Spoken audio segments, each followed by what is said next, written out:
Hey guys, what's up? It's Rygar the Destroyer, and today we're going to be taking a look at the Imperial EVO Trooper from the Star Wars The Force Unleashed Sith and Imperial Troopers 5-pack. Now this is an absolutely awesome figure, but before we take a closer look at it, let's go ahead and take a look at its packaging. Now I've had this package for years, so I only have the back part of it, but it's very of its era. It's got the Force Unleashed cover here, the other packs you could pick up at the time, as well as a brief description of the character on the back here. And then of course, if you'd like to read that, you can go ahead and just pause the video. So like I said, pretty standard packaging, so let's go ahead and get back to the figure itself here.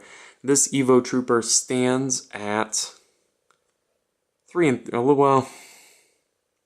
little over 3 3/4 inches tall, so he's right in scale with all of your other Star Wars action figures, and he does come with several accessories here.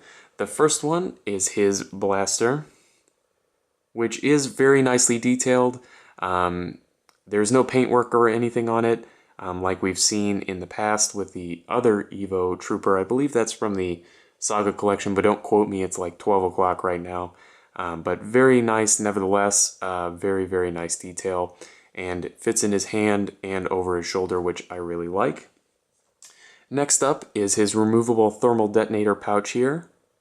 This has got a little peg on the back, which can be plugged in on his back here, and looks very nice.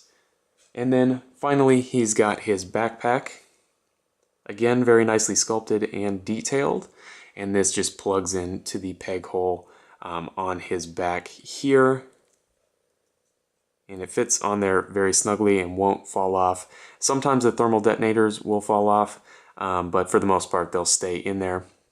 Now as far as articulation on this figure goes, it's pretty good.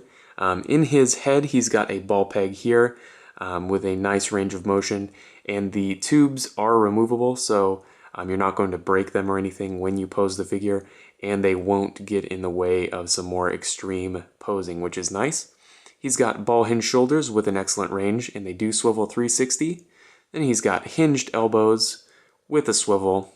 Not the greatest range on those, but pretty good. You know, gets the job done. Then he's got swivel wrists, a swivel waist, swivel hips with a great range forward here, hinged knees with a swivel, and then hinged ankles with a swivel. Unfortunately, they did put a black peg instead of a white one here at the ankles. I always hate when they do that.